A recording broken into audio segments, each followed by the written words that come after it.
صحیح بخاری حدیث نمبر 7۔ ہرقل شاہ روم نے ان کے پاس قریش کے قافلے میں ایک آدمی بلانے کو بھیجا، اور اس وقت یہ لوگ تجارت کے لیے ملک شام گئے ہوئے تھے، اور یہ وہ زمانہ تھا جب رسول اللہ صلی اللہ علیہ وسلم نے قریش اور ابو سفیان سے ایک وقتی عہد کیا ہوا تھا۔ جب ابو سفیان اور دوسرے لوگ ہرقل کے پاس اہلیہ پہنچے جہاں ہرقل نے دربار طلب کیا تھا، اس کے گرد روم کے بڑے بڑے لوگ، علماء، وزراء، امراء بیٹھے ہوئے تھے۔ ان کو اور اپنے ترجمان کو بلوایا، پھر ان سے پوچھا کہ تم میں سے کون شخص مدعی رسالت کا زیادہ قریبی عزیز ہے؟ ابو سفیان کہتے ہیں میں بول اٹھا کہ میں اس کا سب سے زیادہ قریبی رشتہ دار ہوں۔ یہ سن کر ہرقل نے حکم دیا کہ اس کو ابو سفیان کو میرے قریب لا کر بٹھاؤ اور اس کے ساتھیوں کو اس کے پیٹھ کے پیچھے بٹھا دو۔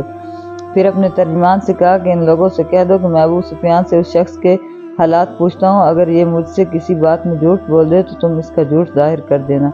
ابو سفیان کا قول ہے کہ خدا کی قسم اگر مجھے یہ غیرت نہ آتی کہ یہ لوگ مجھ کو جھٹلائیں گے تو میں آپ کی نسبت ضرور غلط گوئی سے کام لیتا۔ خیر، پہلی بات جو ہرقل نے مجھ سے پوچھی وہ یہ کہ اس شخص کا خاندان تم لوگوں میں کیسا ہے؟ میں نے کہا وہ تو بڑے اونچے عالی نسب والے ہیں۔ کہنے لگا اس سے پہلے بھی کسی نے تم لوگوں میں ایسی بات کہی تھی؟ میں نے کہا نہیں۔ کہنے لگا اچھا اس کے بڑوں میں کوئی بادشاہ ہوا ہے؟ میں نے کہا نہیں۔ پھر اس نے کہا بڑے لوگوں نے اس کی پیروی اختیار کی ہے یا کمزوروں نے؟ میں نے کہا نہیں، کمزوروں نے۔ پھر کہنے لگا اس کے تابعدار روز بڑھتے جاتے ہیں یا کوئی ساتھی پھر بھی جاتا ہے؟ میں نے کہا نہیں۔ کہنے لگا کہ آپ نے اس دعویٰ نبوت سے پہلے کبھی کسی بھی موقع پر اس نے جھوٹ بولا ہے؟ میں نے کہا نہیں۔ اور اب ہماری اس سے صلح کی ایک مقررہ مدت ٹھہری ہوئی ہے، معلوم نہیں وہ اس میں کیا کرنے والا ہے۔ ابو سفیان کہتے ہیں میں اس بات کے سوا اور کوئی جھوٹ اس گفتگو میں شامل نہ کر سکا۔ ہرقل نے کہا کیا تمہاری اس سے کبھی لڑائی بھی ہوتی ہے؟ ہم نے کہا ہاں۔ بولا پھر تمہاری اور اس کی جنگ کا کیا حال ہوتا ہے؟ میں نے کہا لڑائی ڈول کی طرح ہے، کبھی وہ ہم میں سے میدان جنگ جیت لیتے ہیں اور کبھی ہم ان سے جیت لیتے ہیں۔ ہرقل نے پوچھا وہ تمہیں کس بات کا حکم دیتا ہے؟ میں نے کہا وہ کہتا ہے کہ صرف ایک اللہ ہی کی عبادت کرو، اس کا کسی کو شریک نہ بناؤ اور اپنے باپ دادا کی باتیں چھوڑ دو، نماز پڑھنے، سچ بولنے، پرہیزگاری اور صلح کا حکم دیتا ہے۔ یہ سب سن کر پھر ہرقل نے اپنے ترجمان سے کہا کہ ابو سفیان سے کہہ دے کہ میں نے تم سے اس کا نسب پوچھا تو تم نے کہا وہ ہم میں عالی نسب ہے، پیغمبر اپنی قوم میں عالی نسب ہی بھیجے جایا کرتے ہیں۔ میں نے تم سے پوچھا کہ دعویٰ نبوت کی یہ بات تمہارے اندر اس سے پہلے کسی اور نے بھی کہی تھی تو تم نے جواب دیا کہ نہیں۔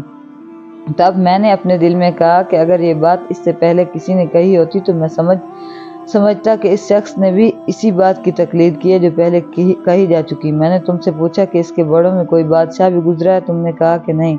تو میں نے دل میں کہا کہ ان کے بزرگوں میں سے کوئی بادشاہ ہوا ہوگا تو کہہ دوں گا کہ وہ شخص اس بہانہ سے اپنے آباء و اجداد کی بادشاہت اور ان کا ملک دوبارہ حاصل کرنا چاہتا ہے۔ میں نے تم سے پوچھا کہ اس بات کے کہنے یعنی پیغمبری کا دعویٰ کرنے سے پہلے تم نے کبھی اس کو دروغ گوئی کا الزام لگایا؟ تم نے کہا نہیں۔ تو میں نے سمجھ لیا کہ جو شخص آدمیوں کے ساتھ دروغ گوئی سے بچے وہ اللہ کے بارے میں کیسے جھوٹی بات کہہ سکتا ہے۔ میں نے تم سے پوچھا کہ بڑے لوگ اس کی پیروکار ہوتے ہیں یا کمزور آدمی؟ تم نے کہا کمزوروں نے اس کی اتباع کی ہے، تو دراصل یہی لوگ پیغمبروں کے متبعین ہوتے ہیں۔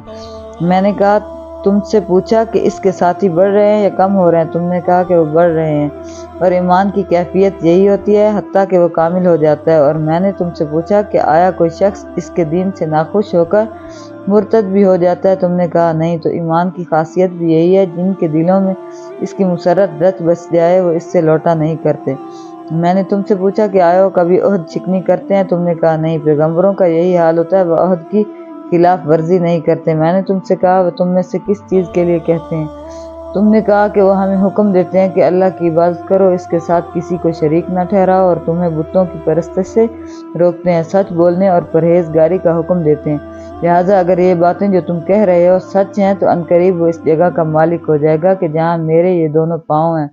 مجھے معلوم تھا کہ وہ پیغمبر آنے والا ہے، مگر مجھے یہ معلوم نہیں تھا کہ وہ تمہارے اندر ہوگا۔ اگر میں جانتا کہ اس تک پہنچ سکوں گا تو اس سے ملنے کے لیے ہر تکلیف گوارا کرتا، اگر میں اس کے پاس ہوتا تو اس کے پاؤں دھوتا۔ ہرقل نے رسول اللہ کا وہ خط منگایا جو آپ نے دحیہ کلبی رضی اللہ عنہ کے ذریعے حاکم بصرہ کے پاس بھیجا تھا۔ اس نے وہ ہرقل کے پاس بھیج دیا تھا۔ پھر اس کو پڑھا تو اس میں لکھا تھا اللہ کے نام کے ساتھ جو نہایت مہربان اور رحم والا ہے، اللہ کے بندے اور اس کے پیغمبر محمد صلی اللہ علیہ وسلم کی طرف سے یہ خط ہے شاہ روم کے لیے۔ اس شخص پر سلام ہو جو ہدایت کی پیروی کرے، اس کے بعد میں آپ کے سامنے دعوت اسلام پیش کرتا ہوں۔ اگر آپ اسلام لے آئیں گے تو دین دنیا میں سلامتی نصیب ہوگی، اللہ آپ کو دوہرا ثواب دے گا۔ اگر آپ میرے دعوت سے دروغ گردانی کریں گے تو آپ کی رعایا کا گناہ بھی آپ ہی پر ہوگا۔ اور اے اہل کتاب، ایک ایسی بات پر آ جاؤ جو ہمارے اور تمہارے درمیان یکساں ہے، وہ یہ کہ ہم اللہ کے سوا کسی کی عبادت نہ کریں، کسی کو اس کا شریک نہ ٹھہرائیں، نہ ہم میں سے کوئی کسی کو خدا کے سوا اپنا رب بنائے۔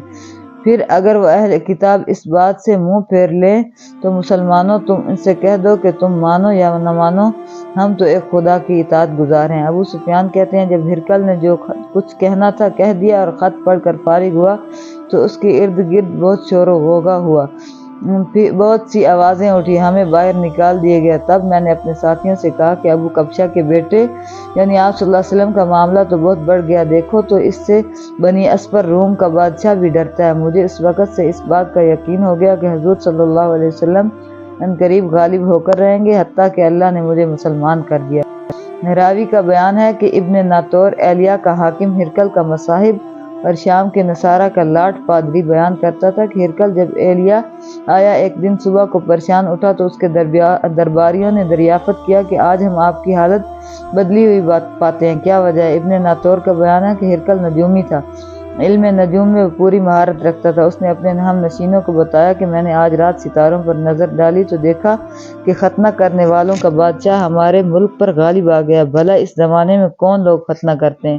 انہوں نے کہا کہ یہود کے سوا کوئی ختنہ نہیں کرتا، سو ان کی وجہ سے پریشان نہ ہو۔ سلطنت کے تمام شہروں میں یہ حکم لکھ بھیجیے کہ وہاں جتنے یہودی ہوں سب قتل کر دیے جائیں۔ وہ لوگ انہی باتوں میں مشغول تھے کہ ہرقل کے پاس ایک آدمی لایا گیا جسے شاہ غسان نے بھیجا تھا۔ اس نے رسول اللہ صلی اللہ علیہ وسلم کے حالات بیان کیے۔ جب ہرقل نے سارے حالات سن لیے تو کہا کہ جا کر دیکھو وہ ختنہ کیے ہوئے ہیں یا نہیں۔ انہوں نے اسے دیکھا تو بتلایا کہ وہ ختنہ کیا ہوا ہے۔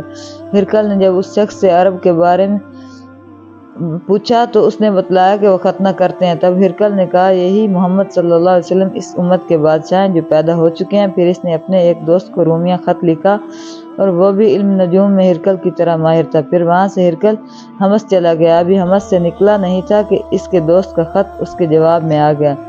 اس کی رائے بھی حضور صلی اللہ علیہ وسلم کے ظہور کے بارے میں ہرقل کے موافق تھی کہ محمد صلی اللہ علیہ وسلم واقعی پیغمبر ہیں۔ اس کے بعد ہرقل نے روم کے بڑے آدمیوں کو اپنے حمص کے محل میں طلب کیا اور اس کے حکم سے محل کے دروازے بند کر لیے گئے۔ پھر وہ اپنے خاص محل سے باہر آیا اور کہا، اے روم والو، کیا ہدایت اور کامیابی میں کچھ حصہ تمہارے لیے بھی ہے؟ اگر تم اپنی سلطنت کی بقا چاہتے ہو تو پھر اس نبی صلی اللہ علیہ وسلم کی بیعت کر لو اور مسلمان ہو جاؤ۔ یہ سننا تھا کہ پھر وہ لوگ وحشی گدھوں کی طرح دروازوں کی طرف دوڑے مگر انہیں بند پایا۔ آخر جب ہرقل نے اس بات سے ان کی یہ نفرت دیکھی اور ان کے ایمان لانے سے مایوس ہو گیا تو کہنے لگا کہ ان لوگوں کو میرے پاس لاؤ۔ جب وہ دوبارہ آئے تو اس نے کہا، میں نے جو بات کہی تھی اس سے تمہاری دینی پختگی کی آزمائش مقصود تھی، سو وہ میں نے دیکھ لی۔ تب یہ بات سن کر وہ سب کے سب اس کے سامنے سجدے میں گر پڑے اور اس سے خوش ہو گئے۔ بالآخر ہرقل کی آخری حالت یہی رہی۔ ابو عبداللہ کہتے ہیں کہ اس حدیث کو صالح بن کیسان، یونس اور معمر نے بھی زہری سے روایت کیا ہے۔